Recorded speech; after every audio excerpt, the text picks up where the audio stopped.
السلام عليكم ورحمة الله وبركاته.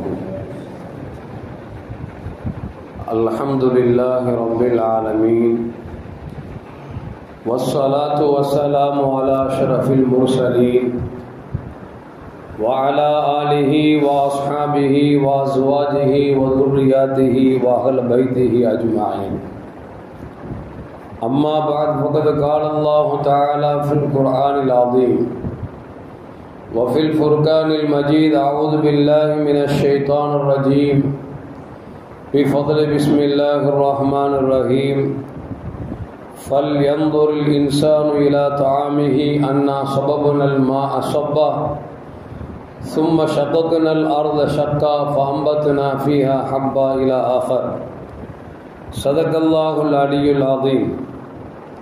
قال نبينا محمد رسول الله صلى الله عليه وسلم: كلوا وتصدقوا والبسوا في غير إسراف ولا مخيلة، أو كما قال عليه الصلاة والسلام.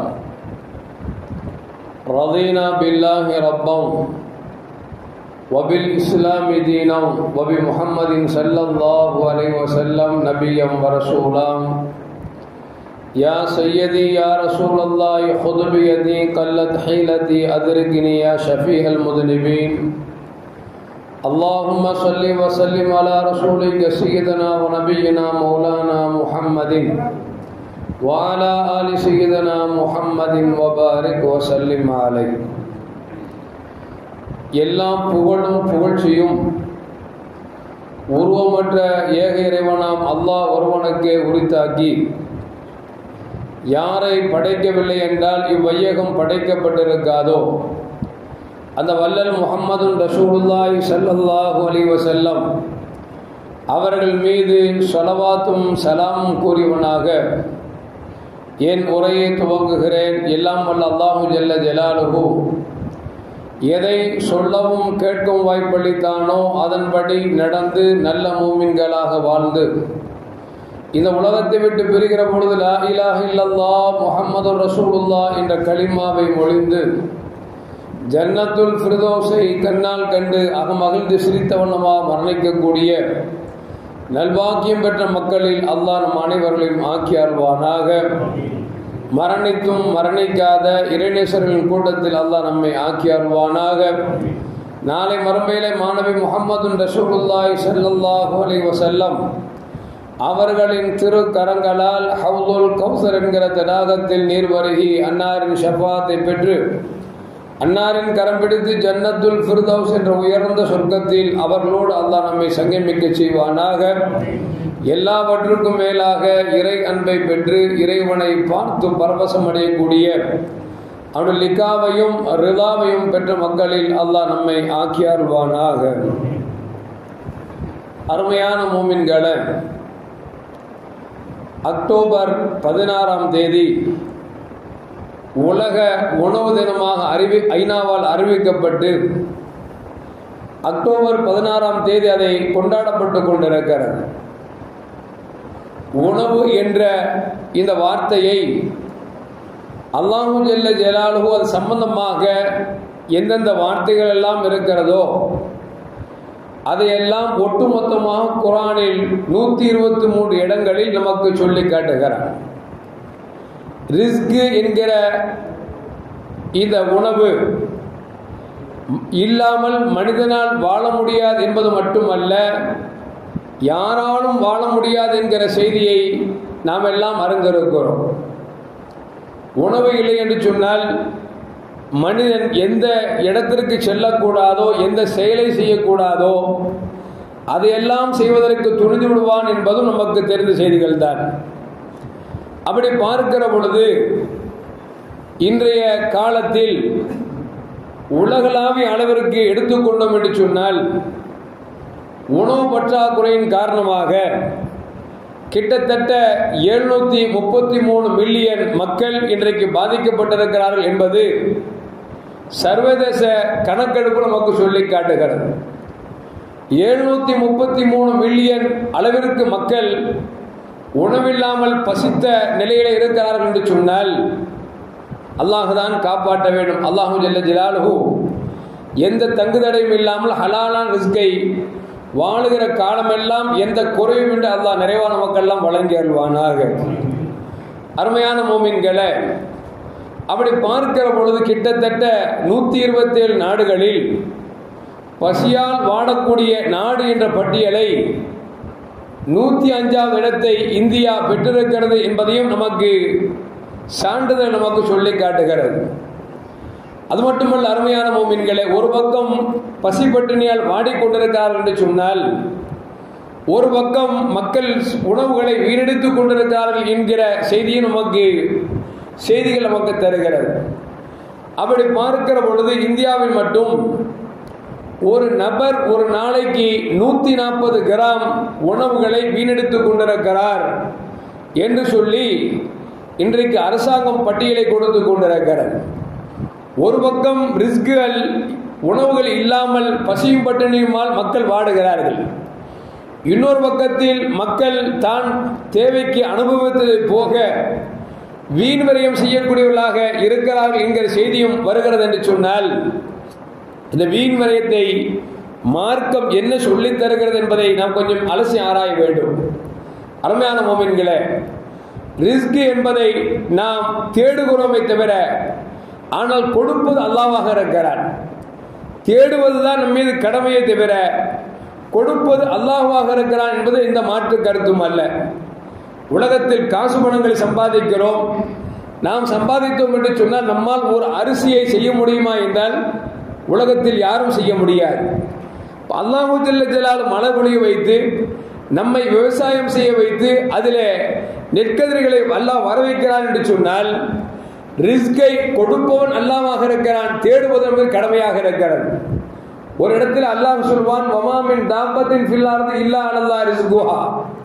இந்த உலகத்தில் இருக்கக்கூடிய எல்லா உயிரினங்களுக்கும் அல்லாஹ் ஜல்ல ஜலாலுஹு படைக்கப்படுகிற பொழுது இன்ன ரிஸ்குகள் இவ்வளவுதான் என்பதை அல்லாஹ் நிர்ணயித்துதான் எல்லா படைப்புகளையும் படைக்கிறான் என்று அல்லாஹ் ஜல்ல ஜலாலுஹு சொல்லிவிட்டு தொடர்ந்து சொல்லுகிறான், அவர் எங்கே தங்குவார்கள், எங்கே அடக்கம் பெறுவார்கள் உட்பட எல்லாமே லவ்ஹுல் மஹ்பூஸ் என்று சொல்லக்கூடிய அந்த பட்டோலியில் அல்லாஹ் ஜல்ல ஜலாலுஹு எல்லாவற்றையும் விதித்து விட்டான், எழுதிவிட்டான். அதற்கு பிறகுதான் மனிதன் படைக்கப்படுகிறான் என்பதை குர்ஆன் நமக்கு சொல்லி காட்டுகிறது. அருமையான மோமின்களை, இப்படி பார்க்கிற பொழுது வீண் விரயத்தை கண்மணி நாயகம் ஸல்லல்லாஹு அலைஹி வஸல்லம் அவர்கள் இறைவன் சொல்வதாக நமக்கு சொல்லித் தருகிறார்கள். அல்லாஹ் சொல்கிறான், குலு வஸ்ரபு வலா துஸ்ரிஃபு, உண்ணுங்கள் பருகுங்கள், ஆனால் வீண் விரயம் செய்ய வேண்டாம் என்று சொல்லிவிட்டு அல்லாஹ் சொல்கிறான். அப்படி வீண் விரயம் செய்யக்கூடியவர்களை அல்லாஹ் ஒருபோதும் விரும்புவதில்லை, விரும்ப மாட்டான் என்று சொல்லி அல்லாஹ் ஜல்ல ஜலாலுஹு இன்னொரு வசனத்தில் நமக்கு சொல்லி காட்டுகிறான்.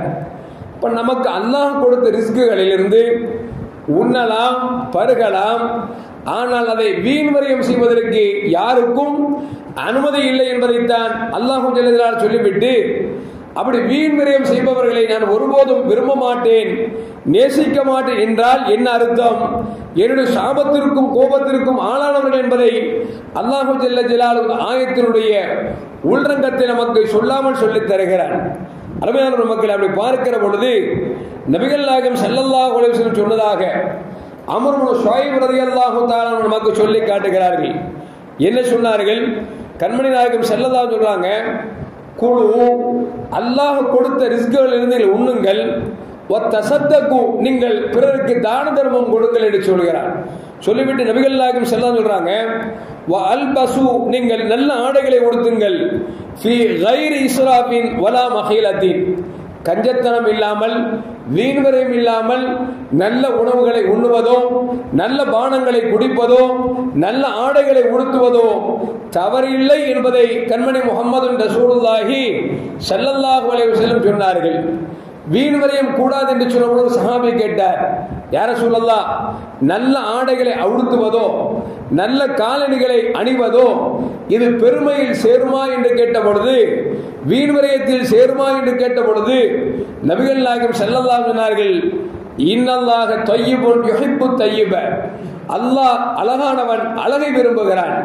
நீங்கள் நல்ல ஆடை உடுத்துவது தவறல்ல, நல்ல காலணிகளை அணிவது தவறல்ல, நல்ல உணவுகளை உண்ணுவது தவறல்ல, நல்ல பானங்களை குடிப்பது தவறல்ல. ஆனால் அதிலே வீண் விரயம் என்பது வந்துவிடக் கூடாது என்பதை நபிகள் நாயகம் ஸல்லல்லாஹு அலைஹி வஸல்லம் சொல்லித் தருகிறார்கள். அருமையான முஃமின்களே, அனஸ் இப்னு மாலிக் ரலியல்லாஹு தஆலா அன்ஹு சொல்கிறார்கள், நபிகள் நாயகம் ஸல்லல்லாஹு அலைஹி வஸல்லம் இன்ன மின ஸரஃபி அன் தவக்குல குல்லமா இஸ்தஹைது. வீண்வரையம் என்று சொன்னால் என்னவென்றால், மனது கேட்கக்கூடியதெல்லாம் ஆசித்து நாம் உண்ணுகிறோமே, இதுவும் வீண்வரையம் தான் என்று நபிகள் நாயகம் ஸல்லல்லாஹு அலைஹி வஸல்லம் அவர்கள் சொன்னார்கள் என்பதை செய்தனா அனஸ் ரலியல்லாஹு தஆலா அறிவிக்கிறார்கள். நாம் பார்க்கிறோம் அல்லவா, நாம் காலை உணவு உண்டிருப்போம், நாம் திடீரென்று ஏதாவது பொருளை பார்த்து விட்டோம் என்று சொன்னால் அதையும் வாங்கி சாப்பிடுவோம். அடுத்த ஒரு பொருள் கண்ணுக்கு அழகாக தெரிந்தது சொன்னால் அதையும் வாங்கி சாப்பிடுவோம். இப்படி ஆசைப்பட்டதை எல்லாம் வாங்கி சாப்பிடுவதும் கூட அது வீண் விரயத்தில் கட்டுப்படும் என்று நபிகள் நாயகம் ஸல்லல்லாஹு அலைஹி வஸல்லம் அவர்கள் நமக்கு சொல்லித் தந்தார்கள். அது மட்டுமல்ல, அருமையான முஃமின்களே, உமர் ரலியல்லாஹு தஆலா அன்ஹு தன் மகனுடைய வீட்டுக்கு செல்கிறார்கள். அப்துல்லா ரலியல்லாஹு அன்ஹு வீட்டுக்கு செல்கிறார்கள். அப்படி வீட்டுக்கு செல்கிற பொழுது இதா இந்தஹும் லஹ்முன், அந்த வீட்டிலே மாமிசம் இருந்தது, கறி இருந்தது. அப்பொழுது உமர் ரலியல்லாஹு கேட்டாங்க, மா ஹாதா லஹம், இது என்ன கறி மாமிசம் வைத்திருக்கிறாய் என்று கேட்ட பொழுது அப்பொழுது அப்துல்லா ரலியல்லாஹு சொன்னார்களாம், கால இஸ்தஹைதுஹு, மனசு கறி சாப்பிடும் போல இருந்துச்சு, மாமிசம் சாப்பிடும் போல இருந்துச்சு, அதனால நான் கறி வாங்கி இருக்கிறேன் என்று சொன்ன பொழுது உமர் ரலியல்லாஹு சொன்னார்களாம், வகுல்லமா இஸ்தஹைது ஷைஅன் அகல்துஹு, நான் எதையெல்லாம் விரும்புகிறேனோ அதையெல்லாம் அப்பொழுது நான் வாங்கி சாப்பிட்டு விடுவேன் என்று சொன்ன பொழுது உமர் ரலியல்லாஹு தான் சொன்னார்களாம், மனது விரும்பியது போன்று ஆசைப்பட்டது போன்று நீ சாப்பிட்டாய் என்று சொன்னால் அதுவும் வீண் விரயத்தில் பிடிக்கப்படும் என்று சொல்லி உமர் ரலியல்லாஹு தஆலா அவர்கள் தன்னுடைய மகன் அப்துல்லா ரலியல்லாஹு தஆலா அவர்களுக்கு சொன்னார்கள் என்கிற செய்தியும் வரலாற்றிலே பதிவு செய்யப்படுகிறது என்று சொன்னால், அருமையான முஃமின்களே, நாம் ஆசைப்பட்டதை, நமக்கு தேவையானதை மனம் விரும்பியவாறு நாம் வாங்கி சாப்பிடுவதே வீண் விரயம் என்று சொன்னால், எல்லோரும் ஒரு ஆடையை 1000 ரூபாய்க்கு அணுகிறார் என்று சொன்னால், ஒருவர் மட்டும் 1 கோடி ரூபாய்க்கோ அல்லது 1 லட்சத்திற்கோ ஆடை அணுகிறார் என்று சொன்னால் இது வீண் விரயம். எப்படி நம்முடைய பாரத பிரதமரை போன்று மனிதர்கள் ஒரு லெவலுக்கு ஆடை அணுகிறார் என்று சொன்னால், இன்றைக்கு நாட்டை ஆளுகிற பொறுப்பை கொடுத்தவர்கள் இன்றைக்கு உடுத்துகிற உடையும் அவர்கள் பயன்படுத்தக்கூடிய வாகனமும் பார்த்தோம் என்று சொன்னால், இந்தியாவில் இருக்கக்கூடிய மக்கள் யாரும் பயன்படுத்த முடியாத அளவிற்கு இன்றைக்கு ஆட்சி அதிகாரத்தை பெற்றவர்கள் இன்றைக்கு பயன்படுத்திக் கொண்டிருக்கிறார் என்று சொன்னால் இதுவெல்லாம் வீண் விரயம் என்பதை நமக்கு மார்க்கம் நமக்கு சொல்லி காட்டுகிறது. அருமையான முஃமின்களே, இந்த வீண் விரயம் செய்கிற பொழுது என்ன நடக்கும் என்பதை நமக்கு நபிகள் நாயகம் ஸல்லல்லாஹு அலைஹி வஸல்லம் நமக்கு சொல்லித் தருகிறார்கள். வீண் விரயம் நடக்குகிற பொழுது நமக்கு அல்லாஹ் எதை விதித்திருக்கிறானோ அந்த ரிஸ்கை நாம் வீண் விரயம் செய்கிற பொழுது நம்முடைய ஆயுள் குறைக்கப்படுகிறது என்பதை நாம் விளங்கிக் கொள்ள வேண்டும். பொதுவா ஒரு மனுஷன் அப்துல் காதர் வச்சுங்களேன், அவர் அல்லாஹ் படைச்சிருக்கிறார், படைக்கிற பொழுதே ரிஸ்கை எழுதிவிட்டு தான் படைத்திருக்கிறார். அவர் 60 வயசு வரைக்கும் வாழ வேண்டும் என்று சொல்லி இறைவன் விதித்திருந்தான்னு வச்சுங்களேன், அந்த 60 வயதுக்கு என்னென்ன ரிஸ்குகள் தேவையோ அதையெல்லாம் அல்லாஹ் விதித்திருப்பார். இந்த 60 வயசு வரைக்கும் பயன்படுத்தக்கூடிய ரிஸ்கை இவர் வீண்வரையும் செய்து அவர் சீக்கிரமாக அழித்து விட்டால் அவர் ஆயுள் குறைக்கப்படுகிறது என்பதைத்தானே நாம் பார்த்து கொண்டிருக்கிறோம். இன்னும் சொல்ல போனால் ஒரு மனிதன் பசித்து சாப்பிட்டால் நீண்ட வாழ்வு வாழலாம் என்று சொல்லி மேன்மக்களும் நபிகள் நாயகம் ஸல்லல்லாஹு அலைஹி வஸல்லம் நமக்கு சொல்லி காட்டுகிறார்கள். அந்த அடிப்படையில் பார்க்கிற பொழுது நாம் பசிக்காமலேயே ஆசைப்படுகிற பொழுதெல்லாம் வாங்கி வாங்கி சாப்பிடுகிற பொழுது உடலுக்கு உபாதை ஏற்படுகிறது. அப்படி உபாதை ஏற்படுகிற பொழுது வாழுகின்ற வயதிற்கு முன்னாலேயே மரணிப்பதற்கு முன்பாகவே அவன் நோயால் பாதிக்கப்பட்டு தன் உயிரை இழக்குகிறான் என்று சொன்னால் அதற்கு என்ன காரணம்? அல்லாஹ்வும் ரசூலும் சொன்ன வாழ்க்கையின் பிரகாரம் நாம் வாழாதுதான் என்பதை நமக்கு மார்க்கம் சொல்லித் தருகிறது. நாம் எல்லாம் மிக பிரபலமாக கேள்விப்பட்டோம் அல்லவா, 2002 குஜராத்தில் மிகப்பெரிய கலவரம் நடந்தது. அந்த கலவரம் நடந்து முடிந்த பிறகு கலவரத்தில் முஸ்லிம்களை கொன்று குவித்தார்கள். இன்னும் சொல்ல போனால் கர்ப்பிணி பெண்களின் வயிற்றை கிழித்து குழந்தை எடுத்து வெளியே வீசினார்கள் என்றெல்லாம் நாம் படித்தோம், கண்ணால் காட்சியாக கண்டோம் அல்லவா? அந்த கொடூர செயல்களை செய்தவர்கள் பின்னால் அவரிடத்தில் கேட்கிற பொழுது அவர்கள் சொல்கிறார்கள், ஏன் உங்களுக்கு முஸ்லிம்கள் மீது இந்த அளவுக்கு வெறுப்பு வந்தது என்று கேட்கிற பொழுது, முஸ்லிம்களை கொன்று குவித்த அந்த மாற்றார்கள் பரம ஏழைகள் சொல்கிறார்கள், எங்களுக்கு முன்னால் முஸ்லிம்கள் வாழ்ந்தார்கள், வாழுகிற பொழுது கல்யாண காட்சிகளை வைப்பார்கள், சந்தோஷமாக அவர்கள் கொண்டாடுவார்கள். அப்படி கொண்டாடிவிட்டு உண்ணக்கூடிய உணவுகளை சாப்பிட்டு முடித்து மீதம் இருக்கக்கூடிய உணவுகளை அண்டாவாக அவர்கள் டன் கணக்கிலே வெளியே குப்பையில் கொட்டினார்கள். நாங்கள்லாம் பசித்திருக்கிறோம், எங்களுக்கு கொடுத்திருந்தால் நாங்கள் அவர்களுக்கு நன்றியோடு வாழ்ந்திருப்போம். ஆனால் அவர்கள் உண்டு போன மிச்சத்தை அவர் குப்பையில் கொட்டுவார்கள். நாங்கள்லாம் பார்த்து வேதனைப்பட்டோம்.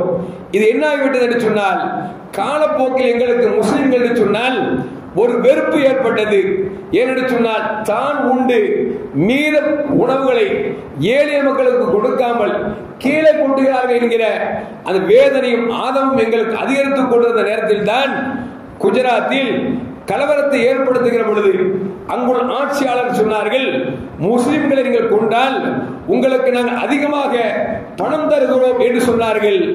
ஏற்கனவே முஸ்லிம்கள் அவர்கள் உண்ட உணவை கீழே குப்பையில் கொட்டினார் என்கிற வேதனையில் இருக்கிற பொழுது எங்களுக்கு வசதி வாய்ப்புகளை தருகிறேன் என்று சொன்ன பொழுது அந்த முஸ்லிம்கள் எங்களுக்கு கொடுக்காத உணவை கீழே போட்டார்களவா, அந்த கோபம் எங்களுக்கு அதிகரித்ததன் காரணமாக நாங்கள் அவர்களை கொன்றோம் என்று சொல்லி கொண்ட பாமர மக்கள் இன்றைக்கு சொல்லிக் கொண்டிருக்கிறார்கள் என்று சொன்னால், அருமையான முஃமின்களே, நாம் சாப்பிட்ட உணவில் மிச்சம் மீது இருந்தால் என்று சொன்னால், அல்லது நபிகள் நாயகம் ஸல்லல்லாஹு அலைஹி சொன்னார்களே, உங்கள் வீட்டில் சால்னா வைக்கிற பொழுது அண்டை வீட்டுக்காரனுக்காக ஒரு டம்ளர் தண்ணீரை நீங்கள் அதிகப்படுத்துங்கள். ஏனென்று சொன்னால், நீங்கள் அதிகப்படுத்தப்பட்ட தண்ணீரை ஊற்றி சால்னாவை கொடுக்கிற பொழுது உங்கள் மீது வெறுப்பு இருந்தாலும் அவன் விருப்பமானவனாக மாறிவிடுவான், அன்பு உங்களுக்கு மத்தியில் அதிகரிக்கும் என்று நபிகள் நாயகம் ஸல்லல்லாஹு அலைஹி சொன்னார்களே.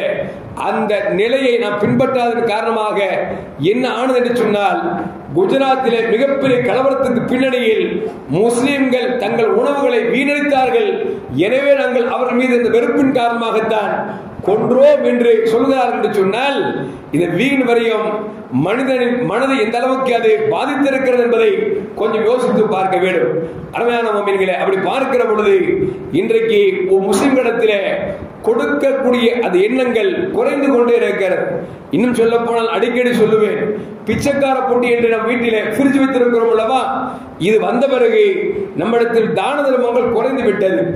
அதுவும் இன்றைக்கு சிட்டியில் எடுத்துக்கொண்டோம் என்று சொன்னால், அக்கம் பக்கத்தில் கொடுப்பது என்கிற அந்த அரவணைப்பு, கொடுத்தல் என்கிற அந்த தான தர்மம் கொஞ்சம் கொஞ்சமாக குறைந்து இன்றைக்கு முற்றிலுமாக துடை தெரியப்பட்டு விட்டது என்பதை நாம் மறுக்க முடியாத உண்மையாக இருக்கிறது.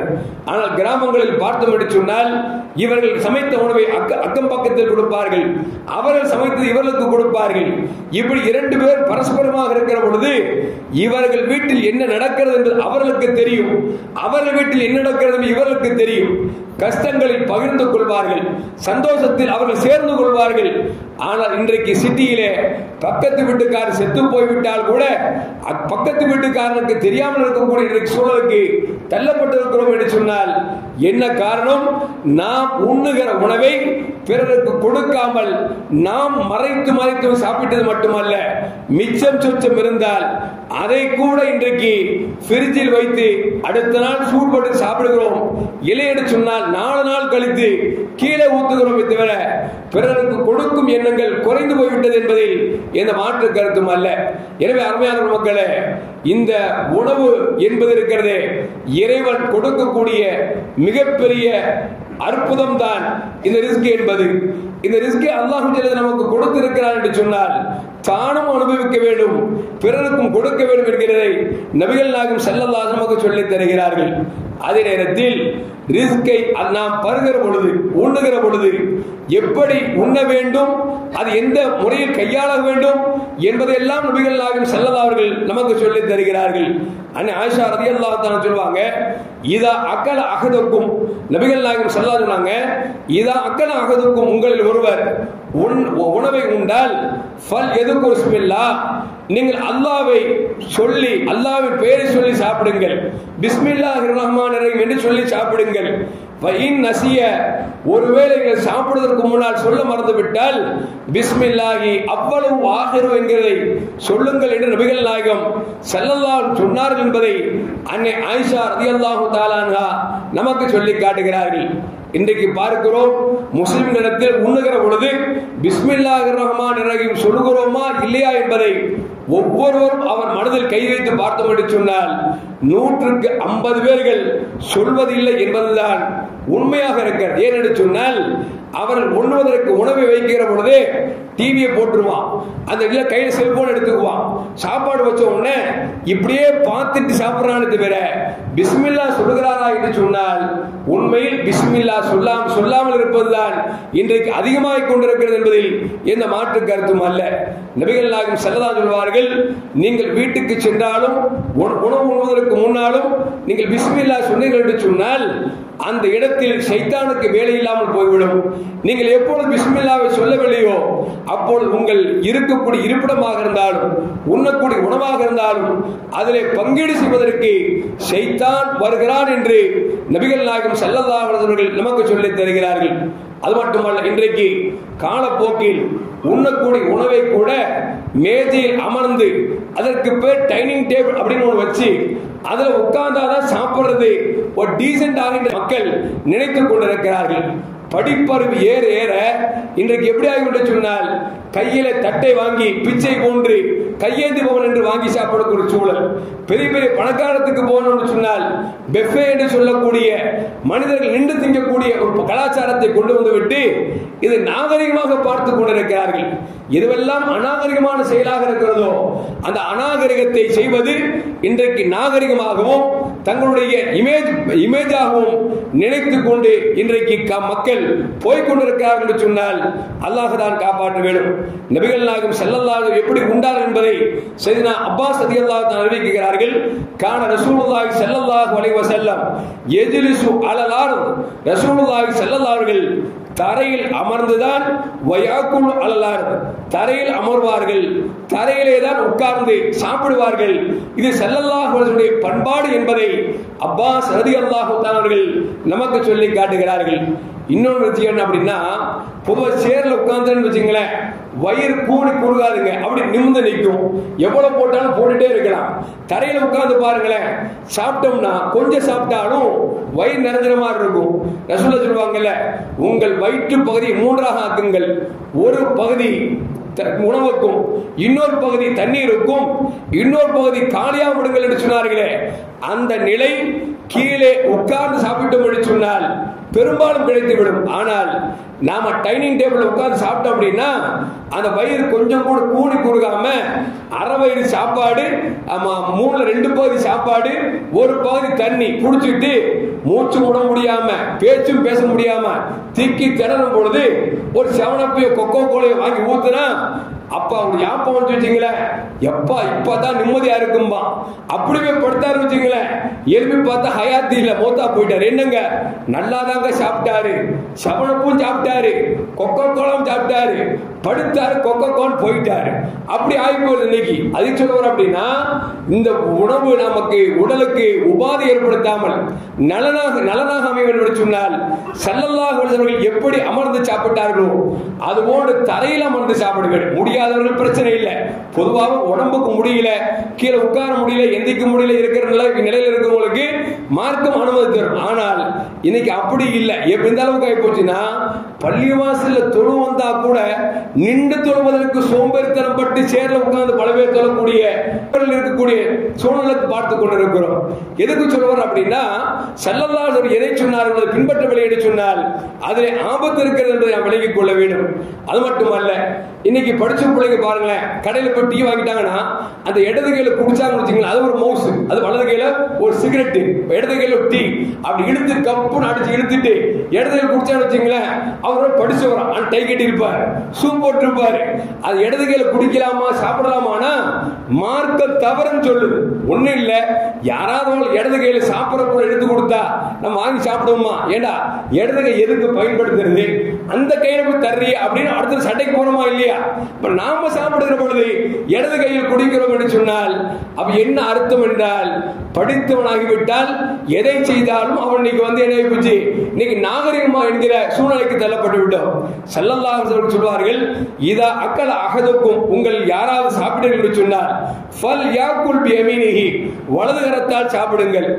இதா ஷரிப, பானம் குடித்தீர்கள் என்று சொன்னால் வலது கையிலே குடியுங்கள். ஏனென்று சொன்னால் இடது கையில் உண்ணுவதும் இடது கையில் பருகுவதும் அது உங்கள் வேலை அல்ல, ஷைத்தானின் வேலை என்றார்கள் நபிகள் நாயகம் ஸல்லல்லாஹு அலைஹி வஸல்லம். இப்ப யோசிச்சு பாருங்க, படிச்சவர், டை கட்டினவர், ஷூ போட்டவர், கார்ல வந்தவர் இடது கையில குடிக்கிறாருன்னா அது அவர் குடிக்கல, யார் குடிக்கிறா? அவரோடு இருக்கக்கூடிய ஷைத்தான் குடிக்கிறான் என்றார்கள் நபிகள் நாயகம் ஸல்லல்லாஹு அலைஹி வஸல்லம். அது மட்டுமல்ல அருமையான முஃமின்களே, உமர் இப்னு அபீ ஸலமா ரலியல்லாஹு தஆலா சொல்றாங்க, நான் சின்ன வயசுல ரசூலுல்லாஹ் எங்க வீட்டுக்கு வந்தாங்க, எங்க உம்மா ரசூலுல்லாஹ்ட்ட என்ன தூக்கி கொடுத்தாங்க, பசிக்கிற நேரம் சாப்பாடு நேரம் வந்த உடனே ஒரு தட்டுல சாப்பாடு கொடுத்தாங்க, நான் சின்ன பொண்ணு தானே இடது கையிலையும் வலது கையிலையும் உழப்பினேன், அப்படி போட்டு பிசைஞ்ச உடனே ஸல்லல்லாஹு சொன்னாங்க, தம்பி பிஸ்மில்லா சொல்லி சாப்பிடுவோன்னு எனக்கு எடுத்தாங்க. சாப்பிடும் பொழுது பிஸ்மில்லா சொல்லி சாப்பிடணும் அப்படின்னாங்க. வலது கையில் சாப்பிடணும்னு சொன்னாங்க.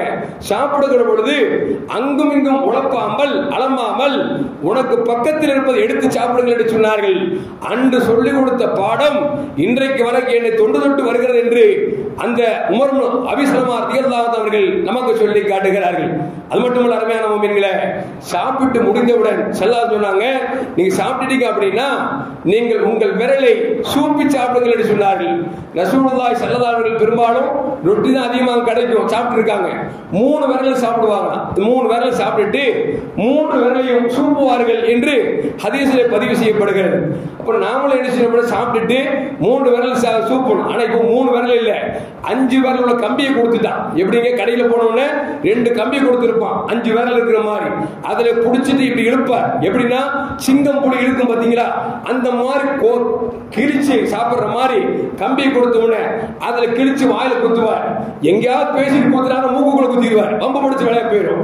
ஆனா இன்னைக்கு கையில சாப்பிடுறது என்பதெல்லாம் ஒரு கேவலமாக நினைக்கக்கூடிய அளவுக்கு அல்லாஹ் காப்பாற்றணும்.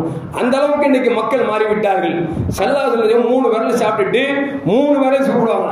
அப்ப நம்ம என்ன செய்யணும், 5 விரல் சாப்பிட்டா சோறு 3 விரல் அள்ள முடியாது. இப்ப 5 விரல் சாப்பிட்டுட்டு கடைசியில் 5 விரலையும் சூப்புவது சுன்னத் என்பதை நாம் விளங்கிக் கொள்ள வேண்டும். ஐஸை வாங்கி சூப்புவார், அப்பெல்லாம் வெக்கம் தெரியாது. கையை சூப்புறதுக்கு என்ன இன்டிசென்டா செய்றீங்க அப்படிம்பார். ஆனா ஐஸ் சூப்புற ரோட்ல போய் சாப்பிடுறான், அதை சூப்புறது ஒண்ணு தெரியல, கையை சூப்புன்னு அசிங்கமா தெரியுதா? ரசூலுல்லாஹ் சொல்றாங்க, அப்படி சூப்புவதனால என்ன பயன் என்று சொன்னால், இன்னைக்கு விஞ்ஞானம் சொல்லுகிறது, உன் விரலில் ஒரு சுரப்பி ஏற்படுகிறது.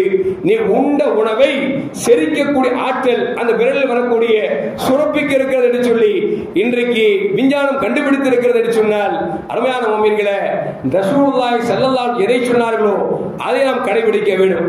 ஸல்லல்லாஹு அலைஹி வஸல்லம் உங்களுக்கு அபூ அய்யூப் அன்சாரி ரலியல்லாஹு தஆலா அவர்கள் உணவை கொடுத்து விட்டாங்க. உணவு கொடுத்து போனா ஸல்லல்லாஹு சாப்பிட்ட பிறகு மிச்சத்தை கொடுத்து விடுறாங்க. அதுல பார்த்தா பூண்டுகள் இருக்கிறது. அந்த ரசூலுல்லாஹி ஸல்லல்லாஹு அலைஹி வஸல்லம் திருப்பி கொடுத்த உடனே அந்த சஹாபி ஓடி வராங்க, யா ரசூலுல்லாஹ் உங்களுக்கு பூண்டு சாப்பிட மாட்டீங்களா என்று கேட்ட பொழுது ஸல்லல்லாஹு சொன்னாங்க, பூண்டு நல்ல உணவுதான், ஆனால் எனக்கு பிடிக்கவில்லை, எனவே எனக்கு வேண்டாம் என்று சொன்னார்கள். இப்ப இதுல இருந்து என்ன தெரியுது அப்படின்னா, பூண்டு உடலுக்கு ஆரோக்கியமானதுதான், ஆனால் பிடிக்கவில்லை என்று சொன்னால் விட்டு விடலாமே தவிர அது வற்புறுத்துவதற்கோ அல்லது இதை நான் ஹராமாக்கி கொண்டேன் என்று சொல்வதற்கோ நமக்கு தகுதி இல்லை என்பதையும் நபிகள் நாயகம் ஸல்லல்லாஹு அலைஹி வஸல்லம் இந்த செய்திகள் நமக்கு சொல்லி காட்டுகிறார்கள். அருமையான மக்களை, இன்னைக்கு பார்க்கிறோம், வெளியே போனாலும் சரி வீட்டுக்குள்ள வந்தாலும் சரி, பிரச்சனை என்ன அப்படின்னா, உணவு நல்லா இல்லைன்னா அது சொல்ற விதத்தை சொல்றது இல்லை, அது தவறான முறையில் பயன்படுத்துகிற பொழுது கணவன் மனைவிக்கு மத்தியில் பிரிவினை ஏற்பட்டு விடுகிறது. ஸல்லல்லாஹு பழக்கம் என்ன அப்படின்னா, அவர் அவர்கள் உணவு பிடித்தது என்று சொன்னால் நன்றாக உண்ணுவார்கள், பிடிக்கவில்லை என்று சொன்னால் போதுமானதை உண்டுவிட்டு எழுந்து விடுவார்கள். அப்போ மனைவி மக்கள் விளங்கிக்குவாங்க, ஸல்லல்லாஹு இன்னைக்கு வச்ச உணவு பிடிக்கல, இன்னைக்கு பிடிச்சிச்சு அப்படிங்கிறத மனைவிமார்கள் விளங்கிக் கொள்வார்கள் என்ற வரலாற்றில் பதிவு செய்யப்படுகிறது என்று சொன்னால் நாமும் அப்படித்தாங்க இருக்கணும். மனைவி ஒரு பொருள் செஞ்சாங்க அப்படின்னா பிடிச்சிச்சுன்னா நல்லா சாப்பிடணும், பிடிக்கலன்னா பிடிச்ச அளவுக்கு சாப்பிட்டு போயிடணும். அதை விட்டுட்டு இது என்ன கர்மாந்திரம், அப்படி மாந்திரம் இப்படி மாந்திரம்னா அப்புறம் மந்திரத்தை போட்டான்னு வச்சுங்களேன் பெரிய பிரச்சனையா போயிடும். இப்ப ஸல்லல்லாஹு அலைஹி வஸல்லம் எப்படி வாழ வேண்டும் என்பதை நமக்கு தெளிவாக சொல்லி காமிக்கிறார்கள். அது மட்டுமல்ல, அருமையான முஃமின்களே, இப்படி பார்க்கிற பொழுது சாப்பிடுகிற பொழுது சேர்ந்து சாப்பிட சொன்னாங்க. ஒரு சஹாபி வந்தாங்க, யார் சொல்ல நிறைய சம்பாதிக்கிற வீட்டுல பரக்கத்தில் அப்படின்னு நபி கேட்டாங்க, நீங்கள் வீட்டில் தனித்தனியா சாப்பிடுவீர்களா சேர்ந்து சாப்பிடுவீங்களான்னு கேட்டாங்க. அந்த சஹாபி சொன்னாங்க, நாங்கள் தனித்தனியாக சாப்பிடுவோம் என்று சொன்ன பொழுது நபிகள் நாயகம் ஸல்லல்லாஹு சொன்னாங்க, ஃபஜ்தமியு அலா தஆமிக்கும், நீங்கள் உணவு உண்ணுகிற பொழுது சேர்ந்து சாப்பிடுங்கள், பிஸ்மில்லாஹ் சொல்லி சாப்பிடுங்கள், பரக்கத்து ஏற்படும் என்று சொன்னார்கள்.